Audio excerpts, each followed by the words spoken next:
Hello and welcome to the Telescope. Every week we'll bring you a fresh insight from the biggest car market in the world. Today we get to drive the XPeng G7. I've already done a static review about 3 or 4 weeks ago. So for my detailed opinion on the interior practicality, you can check out that video, but I'll quickly summarize. This is basically an XPeng G6 with the same wheelbase, but with added front and rear overhang. More space, more boot space, more practicality and better equipment.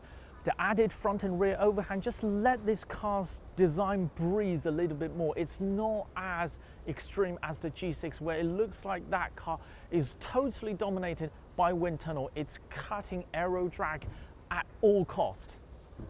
On the move with the G7, this car, by having slightly more budget, can afford to have variable dampers. XPeng calls this DCC, which is just another term for the continuous damping control, but CDC is a patented name by ZF. So, but principally, they are the same thing. But now this car being so connected and now having the adaptable dampers, this also gains another function sort of similar to what Neil has done with the so-called cloud intelligence.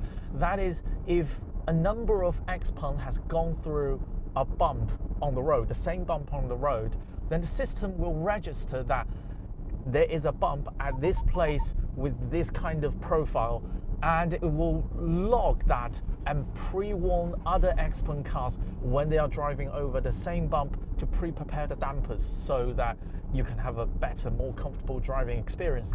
And in the workshop, XPeng has kept banging on about this car is more comfortable than a Mercedes GLE, which I believe them, but I will say one thing, this car is not as comfortable orientated as some of the other cars in this region. But it's not quite as sporty as the original generation XPeng G9, which I also reviewed on the Telescope. That car, even when it's on dual chamber air springs, felt like a massive Golf GTI. It's very sporty, which I liked, but maybe for the market is a bit too extreme. This is more comfort orientated than that, but it's not quite as comfort orientated than let's say some of the other rivals, which I think is a good thing. I don't think every SUV on the market today needs to be totally uncompromisingly soft. But one thing I will say is this steering wheel, it feels too big, especially on a car that's about 4.8 meters in size. I would normally expect a 3-spoke, more sporty, normal steering wheel. This, I can see XPeng just took the steering wheel from the XPeng X9, which is a nearly 5.3 meter long MPV. This is a medium-sized SUV. It needs a more sporty steering wheel than this. I've mentioned in a static review that this car has a brand new HUD. The hardware is from Huawei. It can adjust its focus. This image is an 87-inch image projected at 10 meters away. Now that's very impressive because normal HUD's image is projected at roughly 2 or 3 meters away. And it can adjust its focus between 2 or 3 meters and 10 meters. That's very impressive. But in the low speed scenario like I am now, I'm closely following the car in front. This image, when it's projected 10 meters away, creates a new problem.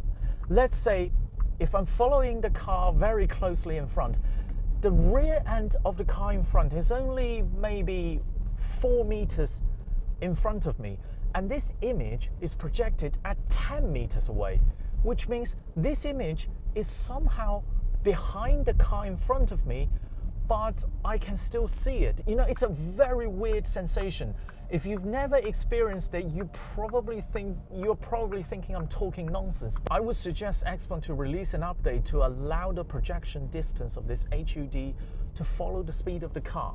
So that, let's say I'm now crawling at 25 kph, let the image to be projected, let's say 2 or 3 meters in front of the car, so that in stop and go traffic, when I'm following the car in front very closely, I won't have that weird sensation that I'm somehow seeing the back end of the car in front and the projection image simultaneously, but the image projected by the HUD is further behind the front of the car.